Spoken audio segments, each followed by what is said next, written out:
noite a todos vocês, sejam muito bem-vindos a esta casa espírita, a esta casa de amor. Bom, antes de falar do tema a ser trabalhado hoje, eu vou dizer que, como todos os outros palestrantes, os outros colegas que aqui estão para falar da palavra do Senhor Jesus, há uma pesquisa.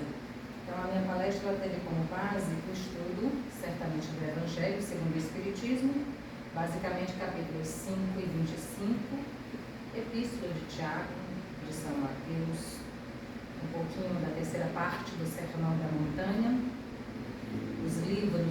alguns dos livros de Joana de Ângeles, como, por exemplo, Episódios Diários, Desperte, Seja Feliz e Vigilância, que é ditado foi psicografado por Divaldo Franco e ditado pelo espírito de Joana de Ângeles.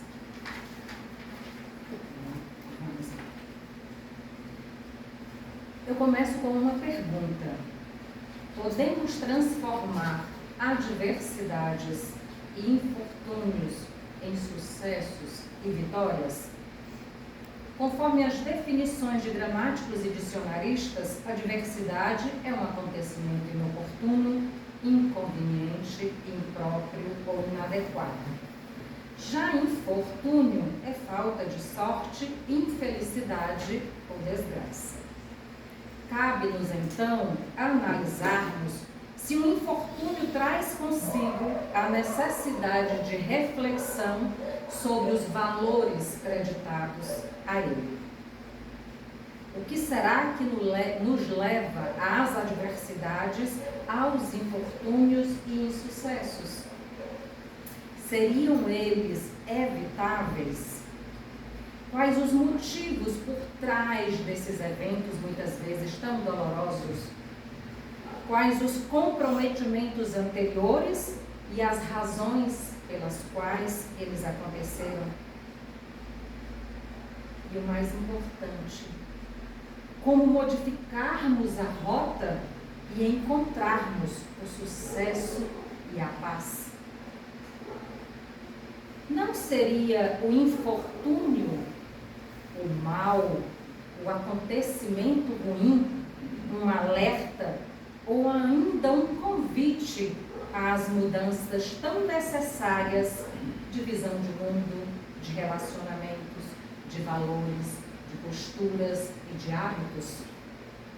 Na visão de Joana de Ângeles e baseado no dicionário do pensamento cristão, sucesso é vitória sobre si mesmo e sobre as paixões primitivas. Todavia, o mundo convencionou que sucesso é triunfo nos negócios, nas profissões, nas posições sociais, com destaque da personalidade, aplausos, honrarias, todos eles, meus irmãos, de efêmera duração. O sucesso, segundo Joana de Ângeles, às vezes ninguém toma conhecimento, embora transpareçam no convívio com a pessoa as alterações emocionais e comportamentais proporcionadas pela paz, pela sensibilidade afetiva e docilidade no trato. Já aquele sucesso que foi convencionado pelo mundo é a exaltação e a glória que chamam a atenção, despertam a inveja, a cobiça, provocam comentários e urdem competições. Na visão espírita, meus irmãos, sucesso é aquele proveniente da força de vontade e superação das mazelas humanas, superação das nossas imperfeições morais e de tudo que impeça o ser humano de crescer para a vida real e ser abençoado pela tranquilidade mais tarde. O sucesso sobre si mesmo acentua a harmonia e aumenta a alegria do ser que se candidata a contribuir em favor de um grupo social mais equilibrado e feliz, levando o indivíduo a doar-se ao máximo. Vejam só alguns exemplos. O sucesso de Júlio César, aquele ditador de Roma, 44 a.C., conquistador do mundo, entrando em Roma em carro dourado e sob aplausos da multidão, não o isentou do punhal de Brutus nas escadarias do Senado. O sucesso de Nero, suas conquistas e vilanias, não impediram da morte infamante a que se entregou desesperado. O sucesso de Hitler em batalhas cruéis nos campos da Europa e da África não alterou a sua covardia moral que o conduziu a um suicídio vergonhoso. O sucesso, porém, de Gandhi fê-lo enfrentar a morte proferindo o nome de Deus. O sucesso de Louis Pasteur auxiliou a aceitar a tuberculose com muita serenidade. O sucesso dos mártires e dos santos, dos cientistas e pensadores, dos artistas e cidadãos que amaram, ofereceu-lhes resistência para suportarem as afrontas e crueldades com espírito de abnegação, coragem e fé. Todos aqueles que transitam na forma física no educandário terrestre de breve duração, deixam um dia o carro material, levando, entretanto, nos depósitos da alma os tesouros logrados com os seus sucessos. Dito isso, meus irmãos, eu vos pergunto, qual o sucesso mais valioso? Aquele que realmente merece a tua entrega total? O da espiritualidade? O de Joana de Ângeles ou o do mundo? É certo que todos nos encontramos sujeitos ao que se convencionou chamarmos de adversidade. Uma tragédia, uma ocorrência marcante pela dor que produz um acontecimento nefasto, ou mesmo a perda de uma pessoa querida. Todos esses exemplos constituem infortúnio que maceram e machucam a nossa alma. Prejuízos financeiros, danos morais, enfermidades catalogadas muitas vezes como irreversíveis, são adversidades desastrosas em muitas existências. No entanto, se fosse encarada a vida sob o ponto de vista espiritual, o homem compreenderia a razão de tais insucessos e não se entregaria a desastres mais graves, tais como a loucura e o suicídio, a fuga pelo álcool, pelas drogas e demais vícios. E quando falo vícios, é necessário dizer que eles não são apenas o consumo de tóxicos e de outros produtos de origem natural ou sintética. O conceito é bem mais amplo. E analisando-o em profundidade, podemos interpretá-lo como atitude mental que nos leva compulsoriamente à subjugação a pessoas e determinadas situações. Portanto, muito cuidado com as relações conflitantes, sejam elas familiares, entre amigos ou colegas de trabalho. Sabem aquelas amizades que nos sugestionam ao mal, gerando no nosso íntimo falta de confiança em nós mesmos? Pois bem, elas nos levam ao desequilíbrio, à inconstância e desarmonia, além de tornar-nos emocionalmente instáveis aqui e depois, ou seja, nas próximas encarnações, caso não façamos agora as devidas correções. Quaisquer que sejam, contudo, os motivos dos nossos vícios ou manias comportamentais, não permitam que elas assumam, pelo medo ou vitimismo, o controle de nossas vidas e escolhas. Recorramos ao Senhor em todas as horas e principalmente nos momentos de fraquezas. Busquemos o caminho do autodescobrimento, da fé e da oração, tendo em Jesus Cristo, não só como terapeuta do corpo e da mente, mas também como modelo e preceptor das almas. A Epístola de Tiago, capítulo 1, versículos de 5 a 8, nos diz o seguinte: se algum de vocês tem falta de sabedoria, peça a Deus, que a todos dá livremente, de boa vontade, e lhe será concedida. Porém, peça com fé, sem duvidar. E o capítulo 25, itens 1 e 2 do Evangelho segundo o Espiritismo, ele nos diz que pede e se vos dará, buscai e achareis, batei a porta e se vos abrirá. Porquanto quem pede, recebe, e quem procura, acha, e aquele que bate à porta, abrir-se-á. Essa passagem de Mateus, que está lá no capítulo 7, versículos de 7 a 11, é o finalzinho do Sermão da Montanha, onde Jesus orientou seus discípulos e o povo quanto à necessidade de trabalho no bem, e que todos são amparados pela espiritualidade, mesmo diante de um insucesso.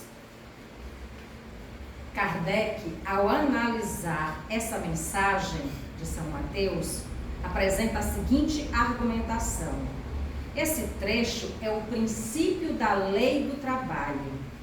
E o que é a lei do trabalho? É desenvolver o espírito em 3 aspectos: moral, material e espiritual.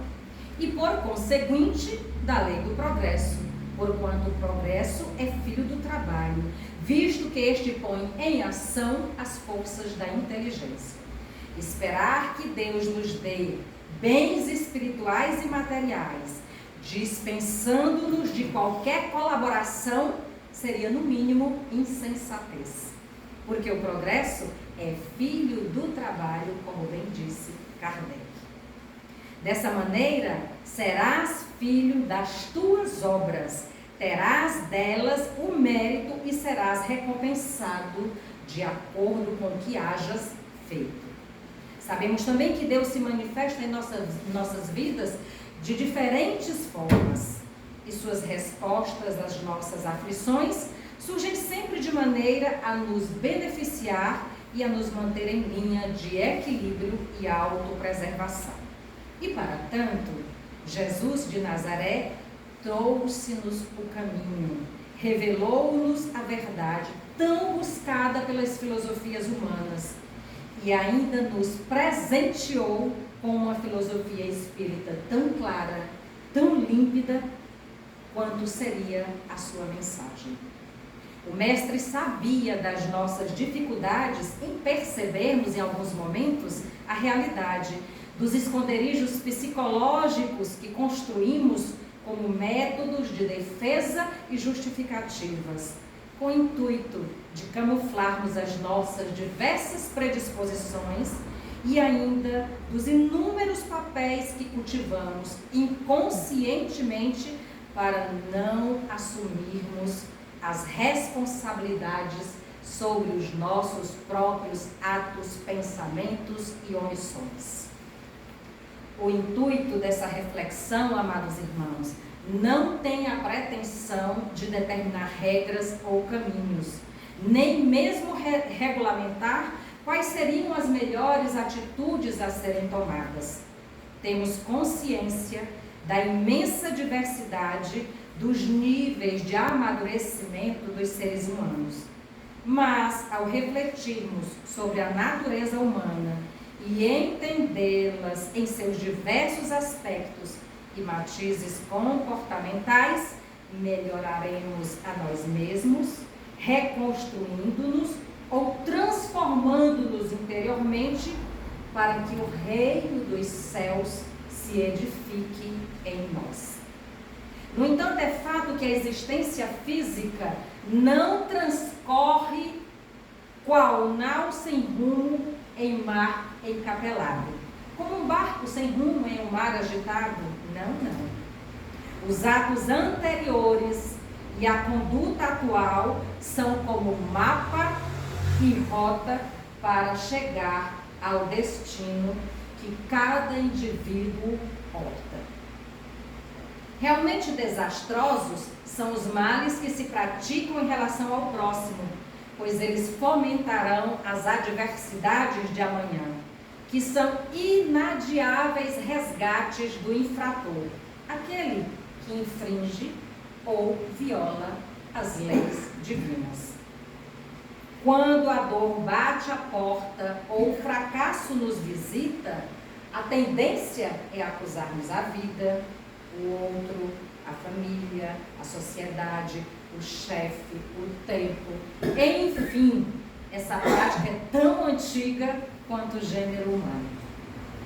Assimilamos nesse momento o mito do vitimismo e para tudo temos uma justificativa e desculpas perfeitas, quiçá uma para cada ocasião. Portanto, devemos sim assumir responsabilidades por nossas escolhas, pelas coisas que acontecem em nossas vidas, incluindo sentimentos e emoções. E ao fazermos isso, estamos dando um passo importantíssimo em direção a essa maturidade e crescimento interior. Em vista disso, trabalhemos para impedir os infortúnios, especialmente os atuais, que defluem da insensatez, da malversação de valores e da malquerença.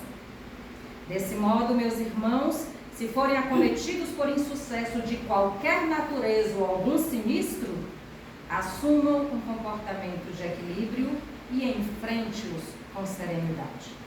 Recusem-se a serem influenciados pelas velhas crenças, pelos maus hábitos, comportamentos inadequados, pelas cargas genéticas ou pela forma como foram criados.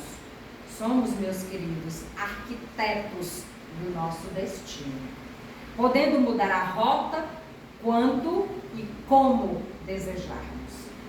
Dores, infortúnios, adversidades, tudo passa e às vezes até mais rápido do que se espera. Aprendamos a contornar os danos causados e quando tivermos feridos no sentimento, confiemos no tempo que nos ajudará a refletirmos sobre as chagas, auxiliando-nos a sair do embate mais fortes e com visão mais clara a respeito da vida. Em qualquer circunstância, projetemo-nos mentalmente na direção do amanhã, vendo-nos felizes como gostaríamos de estar. Com essa imagem positiva, avancemos, superando o primeiro momento desditoso e o próximo, passo a passo, e te surpreenderás vitorioso no alvo almejado. Já dizia o nosso querido São Francisco de Assis, 830 anos atrás: Senhor, dai-me força para mudar o que pode ser mudado, resignação para aceitar o que não pode ser mudado e sabedoria para distinguir uma coisa da outra. Lembrem-se, meus amados, as vicissitudes têm, pois, uma causa. E uma vez que Deus é justo, a causa também é. Mais uma vez eu vos pergunto: quais as causas atuais das nossas adversidades e aflições? As vicissitudes da vida, elas são de duas espécies. Ou, se o preferirem, procedem de duas fontes bem diferentes, que importa distinguir. Umas têm sua causa na vida presente e outra no pretérito, fora desta vida, lá no passado. Remontando à origem dos males terrenos, reconhecer-á que muitos são consequências naturais do caráter e da conduta das pessoas. Dado isso, quantos homens caem por sua própria culpa? Quantos são vítimas de sua imprevidência, de seu orgulho, de sua ambição? Quantos se arruinaram por falta de ordem, de perseverança, pelo mau proceder ou por não terem sabido limitar seus desejos?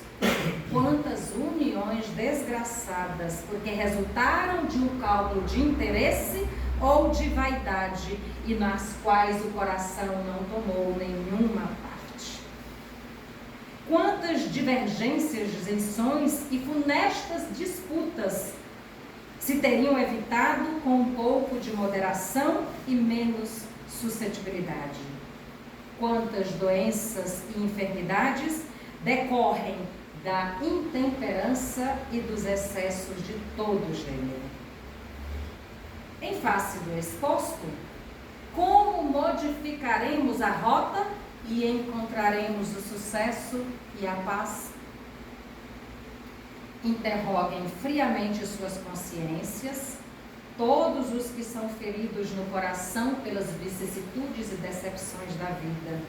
Remontem passo a passo a origem dos males que os torturam e verifique se, as mais das vezes, não poderão dizer: se eu houvesse feito ou deixado de fazer tal coisa, não estaria em semelhante situação. A quem então há o homem de responsabilizar por todas essas aflições, senão a si mesmos? O homem, pois, em grande número de casos, é o causador de seus próprios infortúnios, mas, em vez de reconhecê-los, acha mais simples, menos humilhante para a sua vaidade, acusar a sorte, a providência, a má fortuna, a má estrela. Ao passo que a má estrela é apenas a sua incúria, o seu desleixo, o seu descuido, o seu descaso. Os males dessa natureza fornecem indubitavelmente um notável contingente ao cômputo das adversidades da vida. O homem as evitará quando trabalhar por se melhorar moralmente, tanto quanto intelectualmente. Os sofrimentos que decorrem do pecado são-lhe uma advertência de que procedeu mal.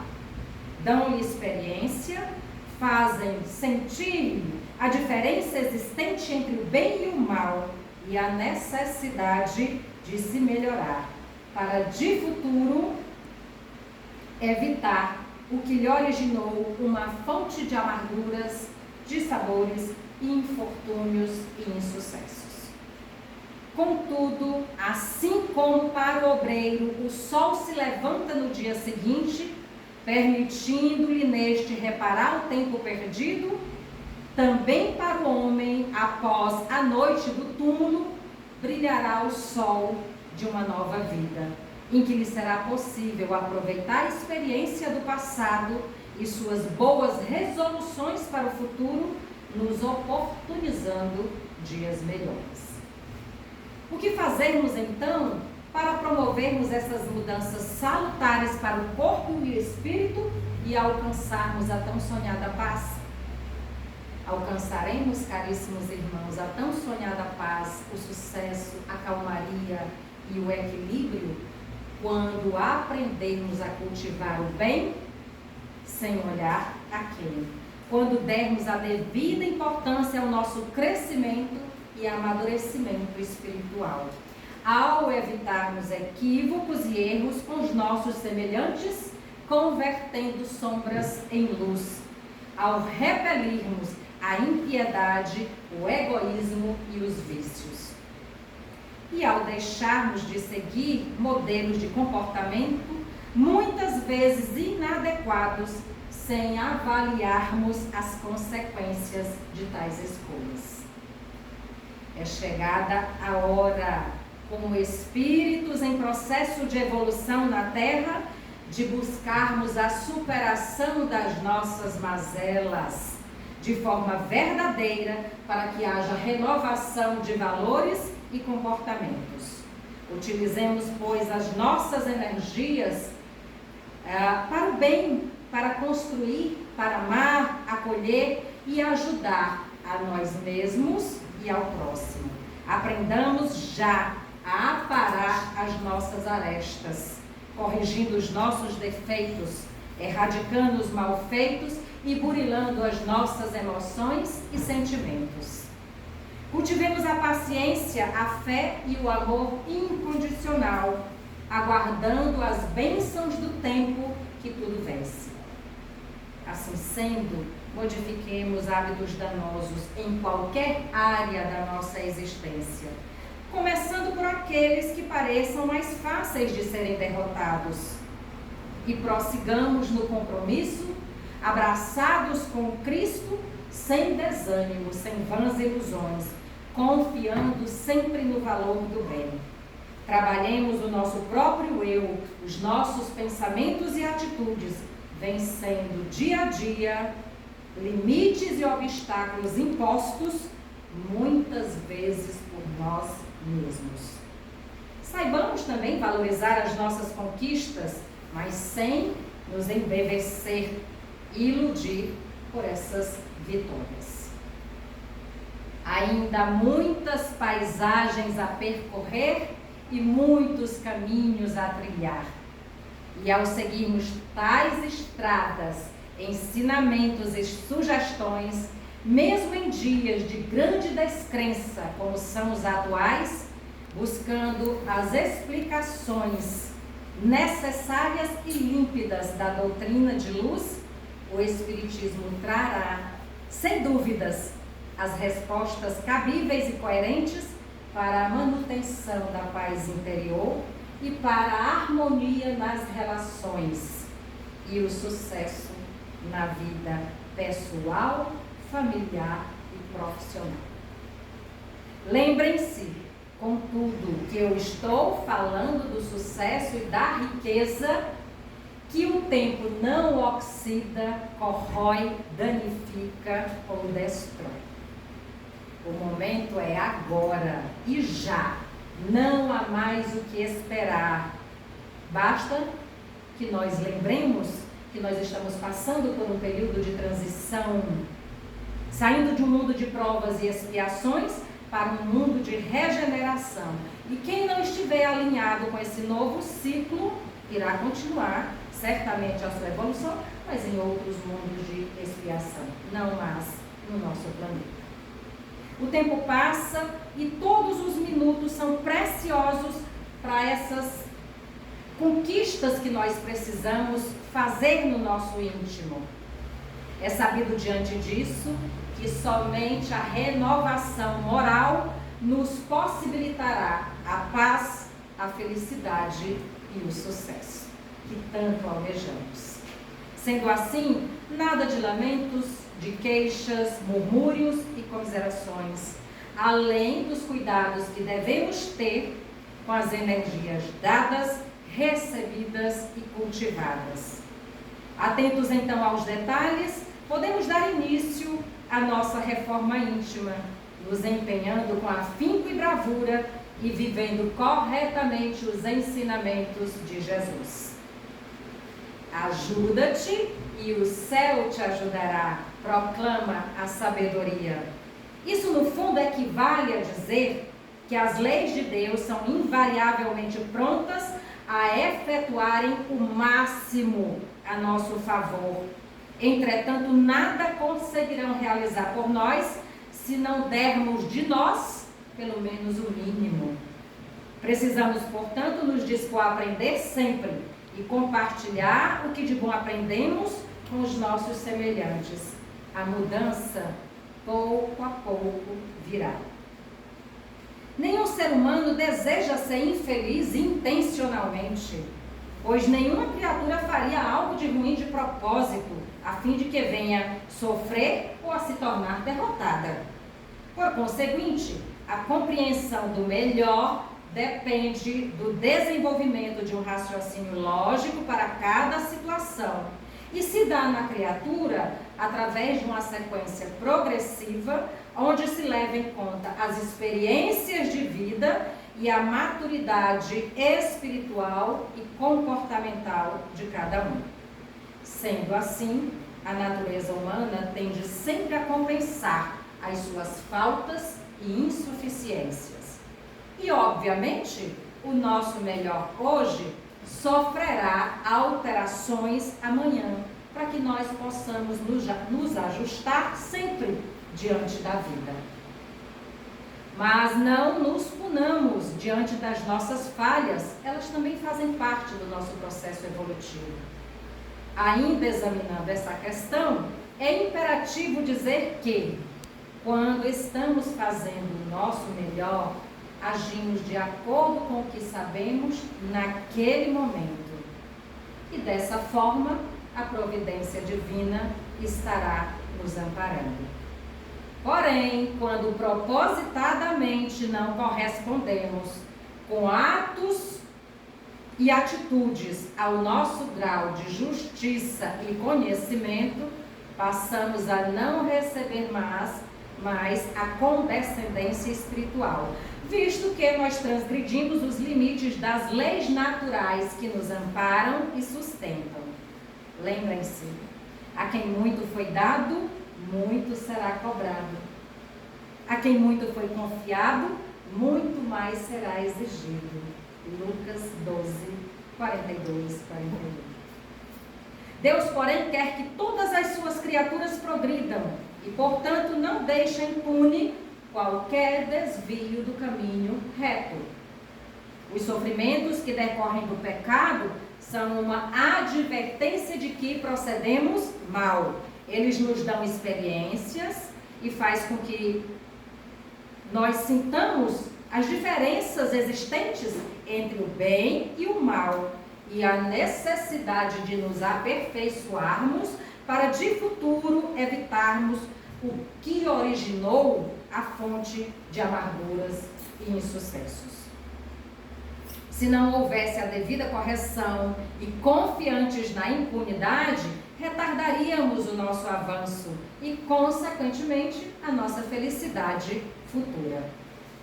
Isso equivale a dizer que o nosso melhor será sempre o ponto-chave na apreciação do cálculo da contabilidade divina.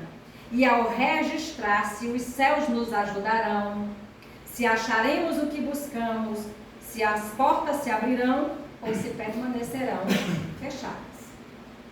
Uma boa notícia é que não estamos encarnados na terra para sermos punidos, castigados e somente sofrermos. Mas os sofrimentos aparecerão, sim, em algum momento e precisam ser vistos por nós como ferramentas de aprendizagem. A doutrina espírita nos ensina que o sofrimento se manifesta em consequência dos nossos atos, seja pela incompreensão da lei divina ou por nossa insistência em não a cumprir.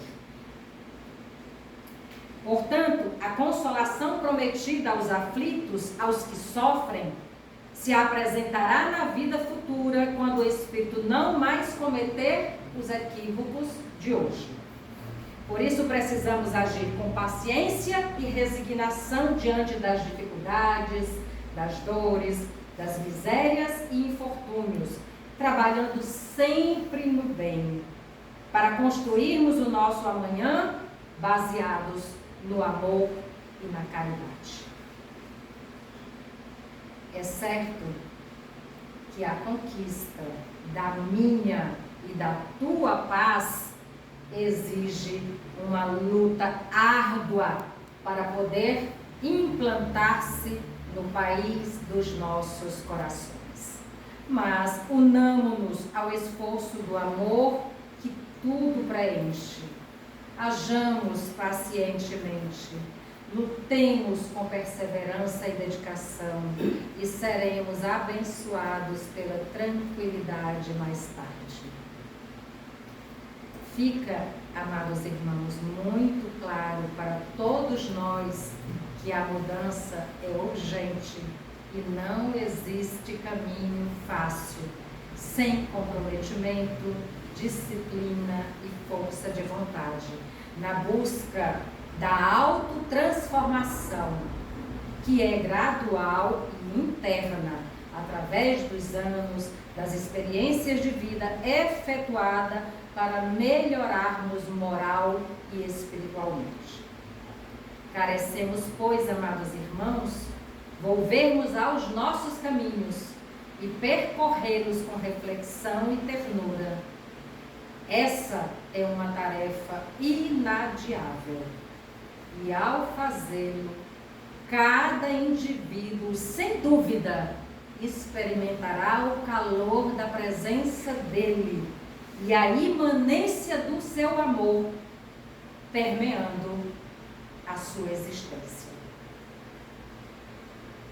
Finalizo dizendo que compete a cada um de nós, de forma corajosa e individual, decidirmos a partir de quando e como se dará essa transformação, essa renovação de comportamentos, valores, pensamentos e atitudes.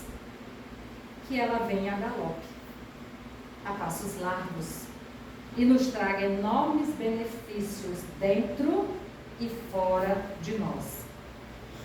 Porque o sucesso de Joana de Ângeles e do mundo espiritual requer conhecimento de si mesmo e a disposição para tais mudanças.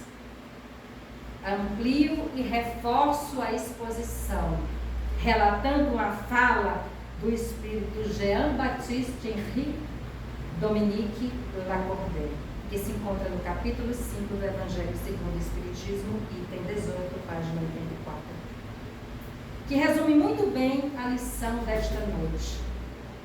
Poucos compreendem que somente as provas bem suportadas podem conduzi-los ao reino de Deus. O desânimo é uma falta. Deus vos recusa consolações desde que vos falte coragem. A prece é um apoio para a alma, contudo não basta. É preciso que tenha por base uma fé viva na bondade de Deus.